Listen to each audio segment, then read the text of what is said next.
If you want to edit photos on Redmi A7 Pro, all you have to do is you need to go to the gallery. Now over here you want to choose the photo that you wish to edit, so let's say I'm gonna choose this one over here. Now you might need to tap on the photo to reveal all of these options. And you can use this square with a pen in order to start editing the photo. So we open the photo editor. We have the adjust section where we can adjust some of these options that we can see in here. We can go to crop if you want to, for example, crop out some of the things from the photo. And remember that you can also slide through all of these additional options. We can also mirror the photo if you want to and rotate it. We have filters, watermark options, we have the markup tools, and in create we can find the sky option.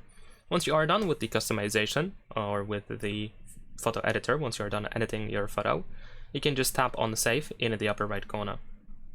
And there we go, that is pretty much it. Leave a like and subscribe.